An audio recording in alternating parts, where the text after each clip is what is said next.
In this battle, we're taking on my user is Dogged. I actually don't know. I'm sorry if I mispronounced that username. Anyways, they wanted to have the team preview off, which is always kind of scary.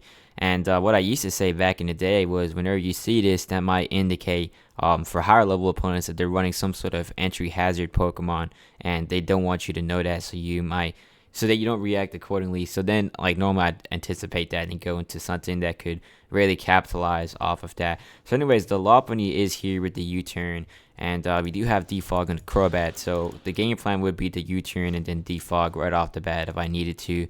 But we're gonna see what we're gonna face. And Lopunny is definitely a great lead, just because you can always get a free fake out on anything most of the time, and that can go quite the distance. Now he leads with the Nihilego, which I've never seen in the competitive scene. I'm tempted to just go for a straight up attack right here. So I don't know if this has the best defenses. Like I know that some of these Ultra Beasts have like insanely good stats on one side, but have some big frailties on the other, like Kartana, which has like no special defense. So let's just see what Nihilego, or I don't know how to pronounce that, man. I've never seen enough of it to tell you. So yeah, he has no defense, although he has high HP. But I think it might be worth just going for an attack here, as I'm confident that we could live as long as we don't miss this high jump kick. Yep, that is going to be a KO right there. So Lopunny can go quite the distance when it needs to. Okay, so the Rayquaza is going to come out now, and I'm pretty sure this is a U-turn time right here. Now it could be a Mega, which would suck, but I'm not trying to lose Lopunny this early on, because fake out and whatnot can. Oh, he's going to Dynamax actually. That's different. It looks like yeah, I mean, I have not seen enough Dynamax recently, to be honest, so that is not fun. He might have a Mega safe somewhere else, but I'd rather face a Dynamax Rayquaza than a Mega one, to be honest.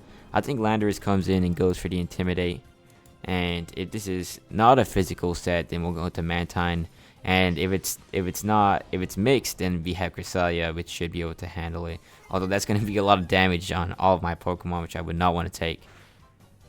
Oh god, that is insane amount of damage. We get a speed boost for some reason. I'm actually going to go for the Hidden Power Ice. I'll take my trade-off because this is 4 times super effective, and this isn't a Mega. Oh, he switches actually. Oh, that's crazy. Into what though? Metagross. I personally would never do that. That is, I mean, he's probably going to go for the Bullet Punch. That's probably the vision. So anticipating the Bullet Punch and the Mega Evolve, I probably would go into Cresselia. It's so tempting to Earthquake though, but I can't be getting greedy here. And I could be wrong. If I'm wrong, then next time I'll just stay in. But I don't want to lose Landorus when it could be useful for intimidating. But he just wasted his whole Dynamax right there, so I don't know. I actually probably would have just stayed in, because his Dynamax would have doubled his HP, so my HPIs would have actually been kind of weak. But I'm not complaining on a misplay. So I'm going to go into the Cresselia here, which should really do a great job at checking Metagross for the most part, other than the Meteor Mash, which could come out. Although if we can get it paralyzed, and dang, this is not even Bullet Punch. See, the way he had done that would have made me expect that, so I definitely should have just stayed in and gone for my whatever I was planning to go for. So that would have given me a lot of value, but it's alright. I can't complain, because I mean, this also reveals that this is probably not like the ultimate PvP Metagross, and this is not Mega either. I mean, if it was Mega, would have been nice, because then he'd be really wasting the potential of what Metagross could do. So yes, we're gonna go for the paralysis here on the Metagross, and then we'll see what happens next. Like, he probably will switch out if I had to make a guess, or maybe not, and then he will lose the Viability and his Metagross. So Meteor Mash comes out, that's not doing any damage, and we get the paralysis. So this, for the most part, is basically neutralized. And in fact, what I feel like doing is actually going into Landorus here, although this does have Clear Body, so it's probably not worth the trade-off. Although I really do want to, heal it up, especially since this should have really good physical defensive investment. It's tempting. I might just go for it. I might get greedy. This is not the best play, guys. I'm just saying that, but I feel like doing it in this case, because I also want to get something going. So because like Cresselia versus Metagross is going to take forever, so it's not one I want to play out. Hopefully he does something stupid here. Hammer Arm, that's something stupid, and we're going to live. So we definitely would have not lived the Meteor Mash, but we do live the hammer arm, which is going to give us the opportunity to roost. And now we're back in the game with Landorus. So yeah, this guy, I don't know what he was trying to do here. Maybe he just does not know what to expect from a Pokemon like Landorus. I mean, from Cresselia. So yeah, one more roost, and then I'm just gonna go for the offensive, because I'll be good enough at HP to not have to be that worried about Landorus going down. And eventually this Metagross should get paralyzed too. So hopefully that happens like maybe in a turn or two, so that I can actually get some momentum, because I'm also trying to get this game done quickly. I'm not trying to waste time and do anything unnecessary. So we're gonna go for the roost here. Yeah, we're basically close to full HP. And he goes for a Psychic, which should actually hit really hard. It normally wouldn't hit hard, but this is a negative special defense natured Landorus, so it is going to hit hard for that reason, even though that Metagross is not really known for its special attack. So there goes the Metagross. It's going to be taken out, and we're going to restore some more HP. And we're going to see what's going to come in next against the Landorus. Landorus actually has been putting in quite the work. I wouldn't say it's the ultimate Pokemon by any means. Like, I've found a lot more usage out of Lopunny or Mantine, but for this team structure as a physical defensive wall, it's been doing a good job, and I gotta appreciate it for that. So anyways, now on the Ninetails, which just come out, I feel like going into Cresselia. This does not look to be a Blizzard. I don't know what ability he gets other than Blizzard. Maybe like Snow Cloak or something useless. So Mantine could come in, although he could have Freeze Dry too. I'm pretty sure this outspeeds, so I have to switch out. And a lot of my team doesn't like this, to be honest. I don't really have a Steel type now that I noticed it, which I probably should opt for later. So I know that Mantine and Steelix have an insanely good core, although, I'd probably have to run the non-Mega Evolved form, unless I want to lose Lopunny, which is really, really useful in this meta. Like, this has been doing the work too. Alright, well, on this, I probably will go into the Cresselia. Actually, no, the Mantine. Give it some game time. And I will say, I really have come to appreciate this team. It is a lot of fun, to be honest. It might not be by far the best team out there, but, it does put in the work. It's reliable. It's enjoyable. And we get frozen, but we absolutely eat that up. Yeah, but this probably will be the last time you guys see all these 6 Pokemon together for some time, because I do definitely want to try out the other viewer requested Pokemon that y'all have commented below in the comment section. And if y'all want some more Pokemon and you're still watching, make sure you put that in. Just comment. Ideally, don't be commenting like the best and most used Pokemon. Like, don't do something that I probably might have already used.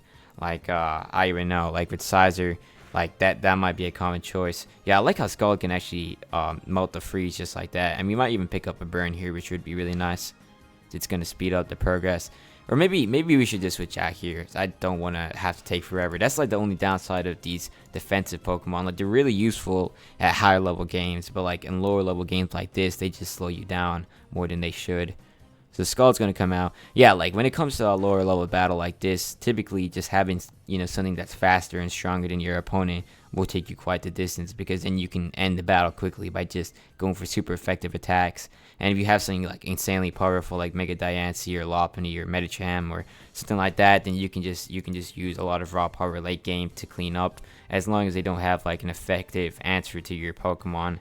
So Skull is going to come out here again on the Ninetails. And yeah, he should die to the burn damage. So that's Ninetails out of the picture. We're gonna see what else he has left.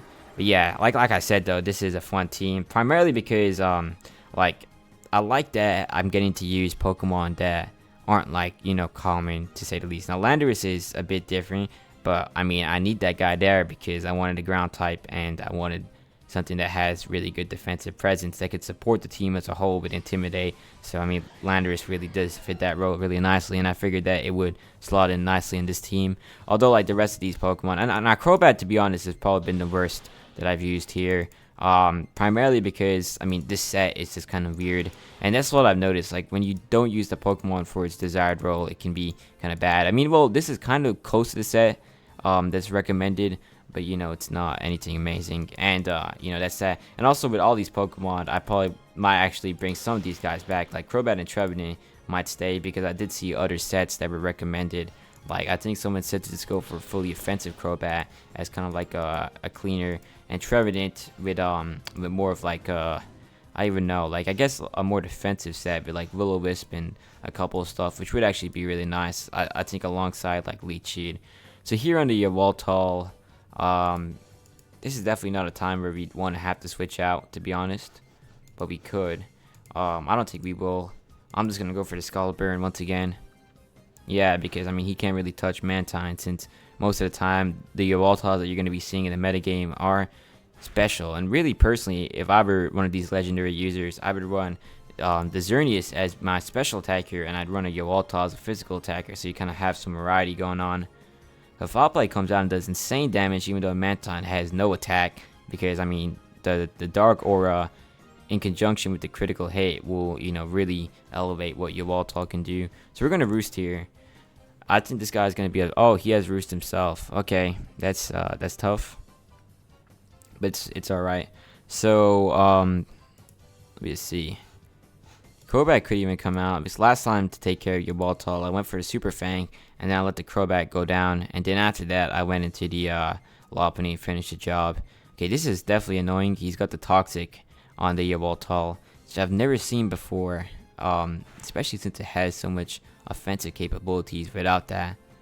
Okay, this does suck though. I need to switch out now because he actually beats Mantine since he has Toxic, and that might be one move I opt for rather than Air Slash. I might just go for Toxic, although I don't know if I want to actually run that set, because then it's really going to be too similar to like Milotic. So on this guy, I'm probably gonna switch. See, but the problem is, like, I mean, I guess I don't know which would be better between Mantine and Milotic, because both of them like are pretty similar. Like Milotic has a lot more HP and less special defense, but overall I feel like it's a better, or it could be a better wall. Although this offers the water flying typing, which could be considered advantageous to some people. But it has Haze and Defog. That's another benefit of Mantine. Defog can go quite the distance when you need it to. So what am I gonna do? So his Yveltal has Toxic me. Maybe Cresselia if his only offensive Dark type move is Foul Play. The Paralyze would actually shut this guy down pretty good. I personally would not endorse this move right here. It's not the best one. So I mean, he's got Oblivion Wing and Foul Play. Foul Play comes out. That's not any damage, even through the super effective in the Dark Aura, because I mean this has no physical attack. So T-Wave here hopefully does land. He's gonna go for the Roost, but that's gonna be kind of detrimental to this guy. Nice. We do get that paralysis. Alright. Now I feel like Landorus U-turn into, well, actually I don't need to do that. I'll just go into Crobat maybe. If I had the stall breaking set in this, it would have actually been kind of nice. So I could have taunted him to stop him from recovering, then I could have super fanged him all the way down. Although unfortunately I don't have that available here. Yeah, it's gonna do a lot of damage, but I mean Super Fang should bring him low enough to where Lopunny can do the job, and I'm willing to lose Crobat here just to take care of the Yveltal, because this is kind of a roadblock, to be honest. It's too bad I don't have U-turn. Like I might take Brave Bird out and put U-turn in, so I can actually garnish some momentum out of this Crobat. But yeah, that's definitely for another day. I mean, I don't even know if I will be using, I probably will use Crobat again, like I said, since I did see someone recommend another set, but it depends on what other user requested Pokemon are out there, because typically, I mean, I'm gonna put most Pokemon together, but I actually want to make sure that there's some sort of synergy going on. Like I don't want to just have like 4 special attackers and that be the whole team. He's probably gonna go for a Roost here. I wouldn't be surprised. So I think Lopunny comes out. He might get paralyzed. If he gets paralyzed, then he's kind of screwed.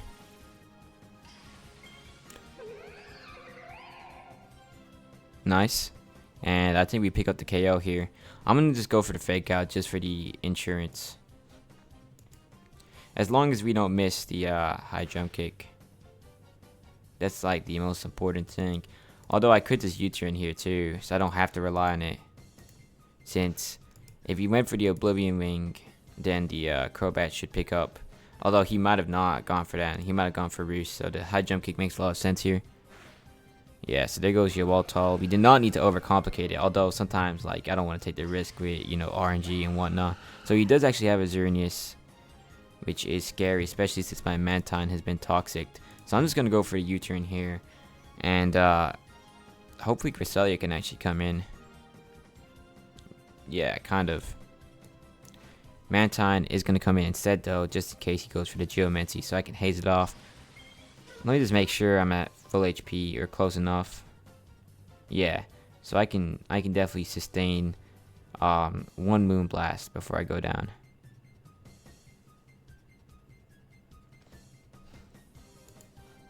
I'm gonna haze.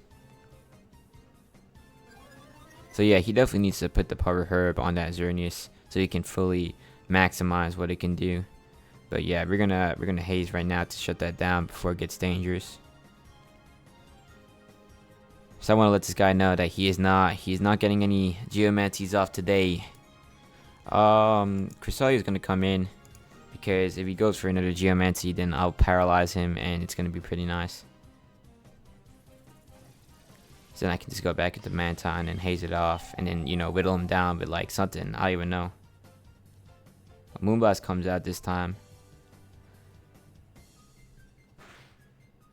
It's actually not that bad.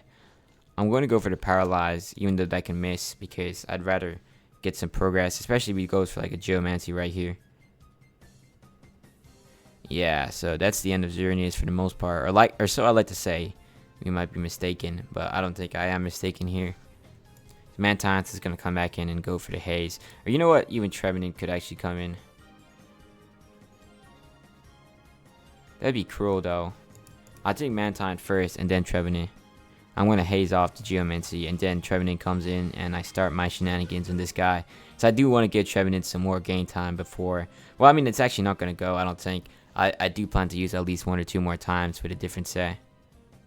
And we didn't even need to do this because he gets paralyzed. It's okay though. I'm going to go right into Trevenant raw. And hopefully we can get a lead sheet here. As if he gets paralyzed, then yeah, it's going to take us quite the distance. Depends though if we outspeed him after Geomancy goes up. Oh, he gets paralyzed again. Almost feel bad for him, but not really. I mean, he is using the Xerneas. Although, like, I mean, even if he didn't get paralyzed or not on these turns, it wouldn't matter too much. So we do get the lead sheet off. And he's going to go for the Moonblast, which hopefully doesn't do too much since we have a lot of special defensive investment. Yeah, that's definitely tolerable. I'm going to get a substitute up now. If he gets paralyzed, then he's actually cooked. Nice.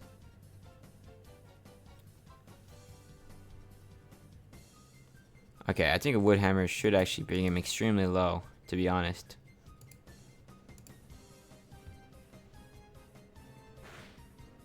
Oh no, it's not all the way true, but I mean now he's kind of in the cooked radar, since I can definitely afford to protect this next turn.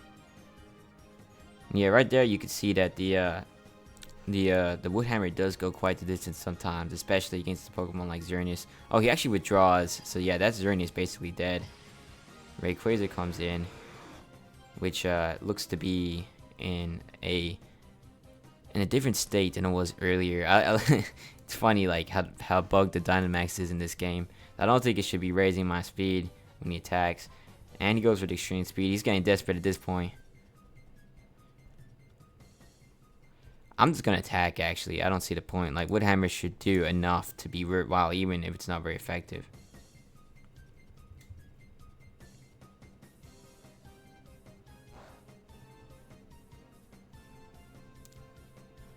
Unfortunately, we don't outspeed. If we did, then he would be kind of screwed. But we're gonna just take the damage that we can get here. I actually have a feeling that we might be able to sustain one Hurricane if we needed to. Although, I don't know if we need to. Let's just see. Yeah, we do have the chance of getting the clean sheet, so there's no point of me trying to waste that. Mantine is going to come in. It should be able to eat up the Hurricane, and the lead sheet is going to help out too in that effort, so I'm not too concerned, to be honest. Although, unfortunately, Lopunny cannot come in that easily on these guys, since both of them have super effective stab attacks, and they're special too, which is unfortunate because I can't just like U-turn out if I needed to. with my physical defensive Pokemon like Landorus. Alright, Slash does more damage, so we're gonna go for it. He goes for the extreme speed, which should, yeah, it's gonna hit pretty decently since this is more of a special defensive Pokemon than the physical defensive one. Although it's not half bad either at Dunebolt. Okay, that kind of sucked right there. Actually, don't know if he can live another one. I'm just gonna go for the Roost. If we lose this 6-6, you know, clean sheet, I'll be kind of sad. Yeah, if we hit ourselves in confusion, we definitely will. Oh god. Depends on if the poison finishes the job here. Oh yeah, we do have that leech seed, which does come in clutch. Oh dang. Oh yeah, I forgot that this is not the same toxic that I remembered. So we lose our clean sheet, but it's okay because I mean Crobat should come in and clean the rest. I'm gonna give Crobat that opportunity because Lopunny's already done it plenty of times. Not that it even matters, but I just feel like doing that. Dang, this battle's been going on for 21 minutes too when it did not need to. This was an excessively long battle, but it's alright. We're gonna finish the job right here. Oh yeah, I forgot he actually has extreme speed. Oh, that's tough. I should have just gone into Lopunny because now I'm gonna lose another Pokemon when I did not need to. Yeah, alright. It's tough. Okay, well now I'm actually gonna finish him off. I'm gonna end his misery right here. He's lasted long enough with Rayquaza. Okay. Yeah, fake out. There's no consequence of doing that. And I think I'm gonna go for the Mega Kick here. Yeah, actually, well, of course. This makes sense. I mean, really, I could just go for the high jump kick. That's gonna finish him off too, but I'm gonna go for the Mega Kick instead. So I rarely give this move any usage, and I probably will never use it again since it's just not worth using. And there goes Xerneas, so that's gonna be GG right there. Finally, after all this time.